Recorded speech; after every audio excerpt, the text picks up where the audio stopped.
नमस्कार, माझ्या यूट्यूब नवीन चॅनलमध्ये तुम्हा सर्वांचं मनापासून स्वागत। चला, आज आपण काय बनवूया। आता वातावरण तर बाहेर खूप गार आहे, मग आपण आज तिखट पुऱ्या बनवूया। तर चला, तिखट पुऱ्या बनवण्यासाठी जे साहित्य लागतं ते आता आपण बघूया या ठिकाणी। आता या ठिकाणी तिखट पुऱ्यासाठी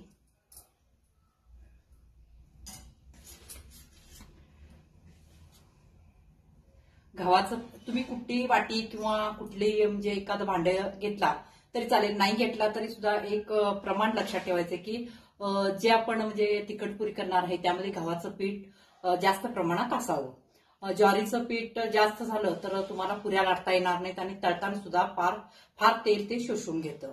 मग या ठिकाणी मी एक भांड घेतलेलं आहे, त्या भांड्याने मी हे 2 वाटी हे गव्हाचं पीठ घेतलेलं आहे।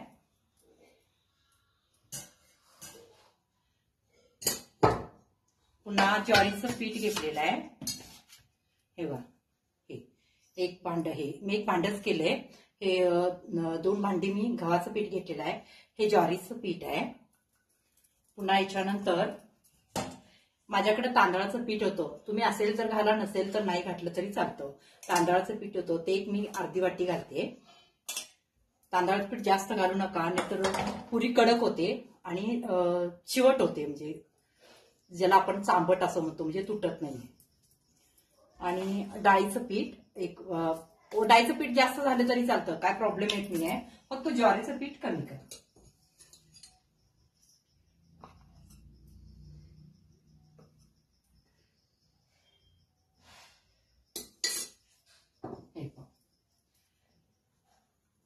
हे बेसन पीठ घातलेलं आहे।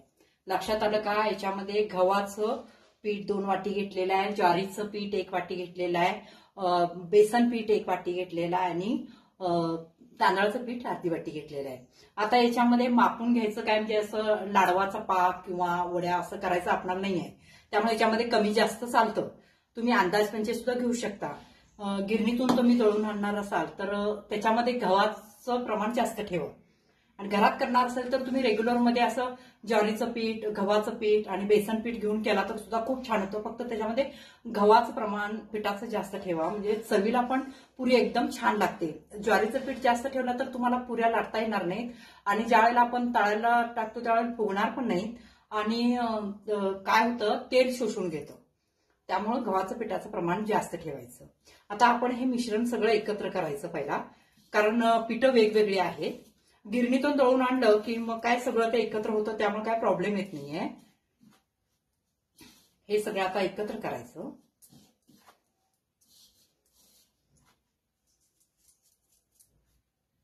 हे पहा, हे सगळं पीठ आता एकत्र झालेलं आहे। आता याच्यामध्ये आपण जिरेपूड 1-2 चमचे घालूया।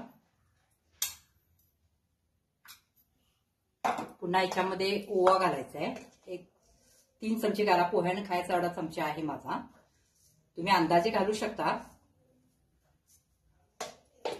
पुन्हा हळद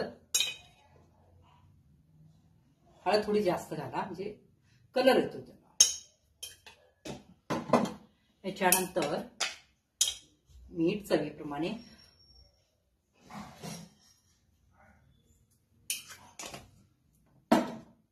आणि तीळ 2-3 चमचे घाला।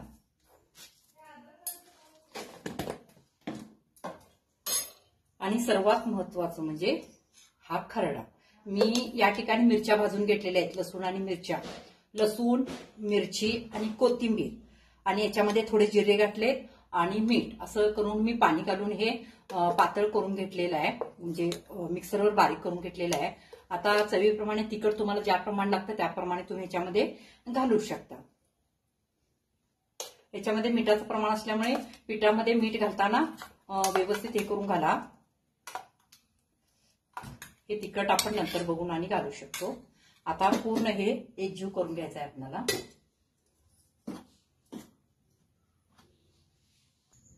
हे पहा, मिश्रण एकत्र झालेलं आहे। आता आपण याच्यामध्ये एक अर्धी पळी होईल एवढं तेल कडवून घालायचं, एकदम कडकडीत। हे एक अर्धी पळी होईल एवढंच घाला, जास्त घालू नका, नाहीतर पुऱ्या तेल ओढतात जास्त.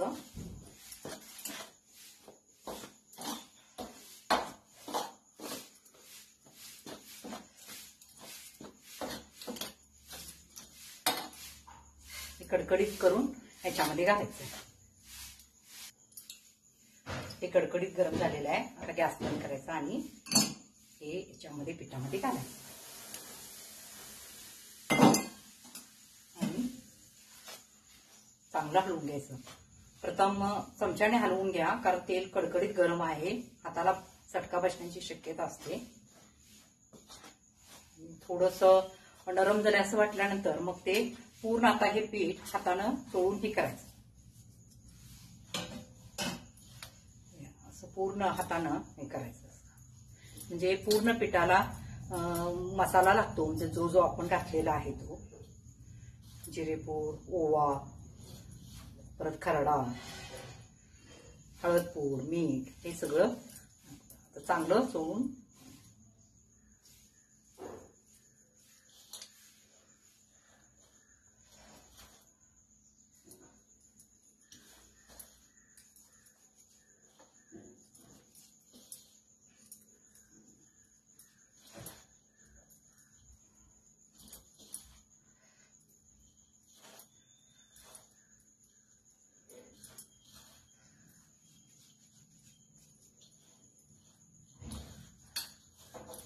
आता हे चांगलं मळून घ्यायचं.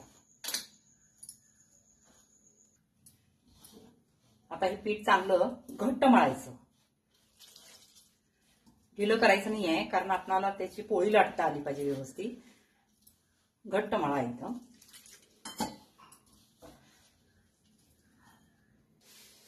हे पहा असं घट्ट मळायचं एकदम. हे पहा असं घट्ट मळायचं. लाटायला पण आपल्याला लाटबी सोपं जातं. आता एक 5-10 मिनिटं त्याला आपण असंच ठेवायचं. जास्त वेळ ठेवू नका, नाहीतर पीठ पातळ होतं. असं एक 10 मिनिटं आपण झाकून ठेवूया, मग आपण पुऱ्या लाटाय घेऊ.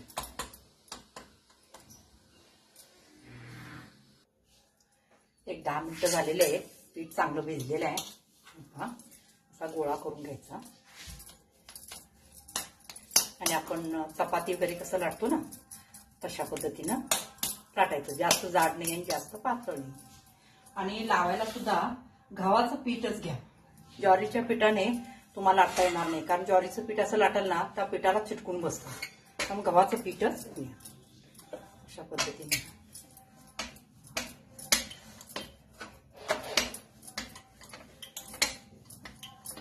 जास्त पातळ करू नका आणि जास्त जाडही करायचं नाही. मिडियम आकारमध्ये ठेवायचं. लाटता खूप छान येतं गव्हाचं पिठाचं प्रमाण जास्त असल्यामुळं.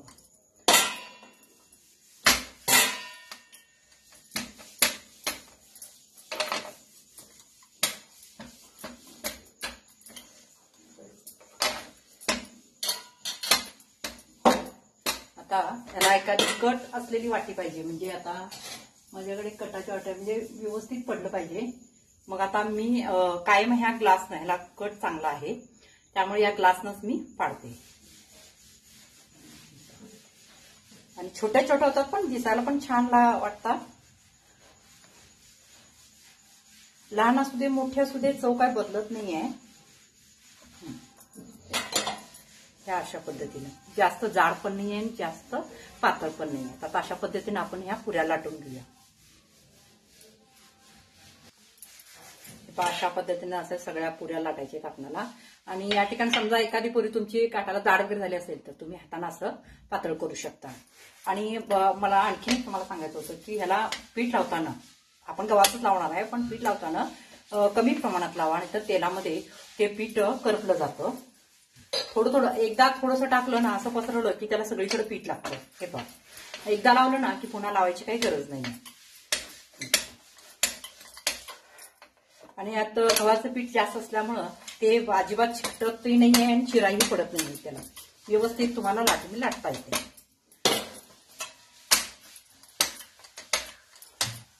हे आपण आता आपल्या बऱ्यापैकी पुऱ्या झालेल्या आहेत. आपण आता तळायला कढई ठेवूया. हे पहा तेल आता कढलेलं आहे. चांगलं कडकडीत गरम करायचं तेल, जे पुऱ्या तेल ओढून घेत नाही. आता याच्यामध्ये आपण पुऱ्या सोडायचे.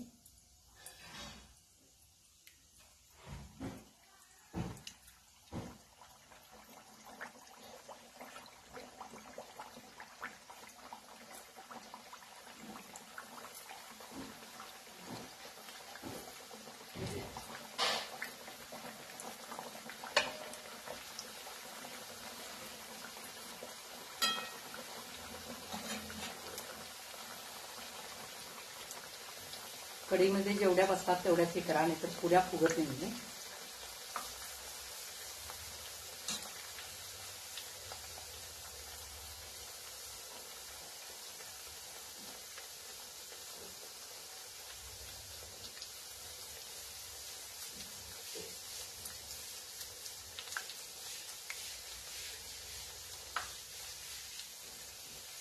पहिला एका बाजूने सोडले, त्या बाजूने चांगल्या भाजू द्यायच्या. म्हणजे गॅस थोडा मोठाच ठेवा, म्हणजे चांगल्या भाजतात. अजून म्हणावं तसं मला वाटतं तेल तापलेलं नाही आहे. जर तेल तापलं नसेल तर पुऱ्या थोड्याशा वात्रट होण्याची शक्यता असते आणि तेल पण उडतं.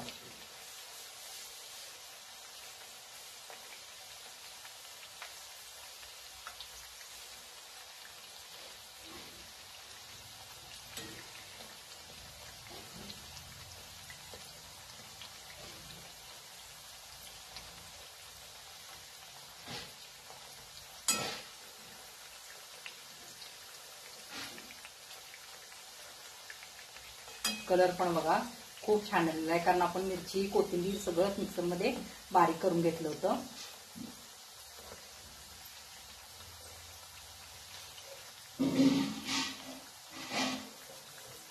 आता हे एका चाळणीमध्ये आपण काढून घ्यायचं तेल नितळण्यासाठी.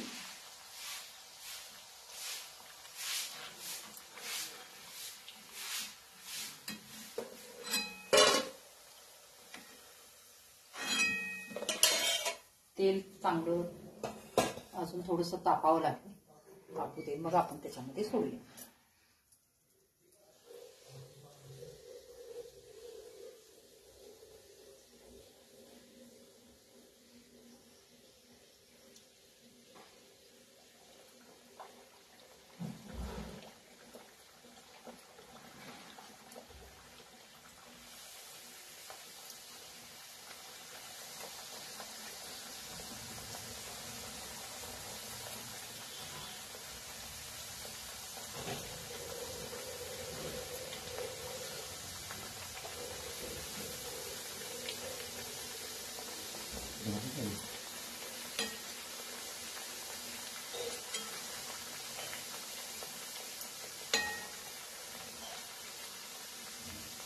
आता अशा पद्धतीने सगळ्या पुऱ्या एकदम फुगलेल्या आहेत.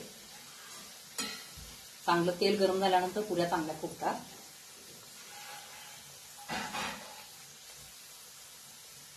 थोडंसं लालसर कलर मध्येच काढायचं, थोडंसं, म्हणजे जरी 2 दिवस जरी राहिल्या तर त्या खराब होत नाही. आणि थोड्याशा कच्च्यावर काढला तर ते दुसऱ्या दिवशी लगेच त्याला बुरा येतो. अशा लालसर कलर मध्ये काढायच्या. आता तेल चांगलं तापलेलं आहे, त्यामुळे आपल्या पुऱ्या पण छान होतात. अशा लालसर कलर मध्ये काढायच्या. अजून थोड्या भाजू दे. आता अशा पद्धतीने सगळ्या पुऱ्या तळून घेऊया. हे पहा, या ठिकाणी अशा माझ्या पुऱ्या तयार झालेल्या आहेत. हे पहा, आणि एकदम खुसखुशीत सुद्धा झालेले आहेत. लगेच हे पहा, लगेच खुसखुशीत पण झालेले आहेत. आपण याच्यामध्ये तेल घातलं होतं ना, त्यामुळे. जर माझा तुम्हाला व्हिडिओ आवडला असेल तर लाईक करा, शेअर करा, सबस्क्राईब करा, कमेंट करा. आणि असेच मी तुम्हाला पारंपरिक पद्धतीचे पदार्थ शिकवेन. धन्यवाद.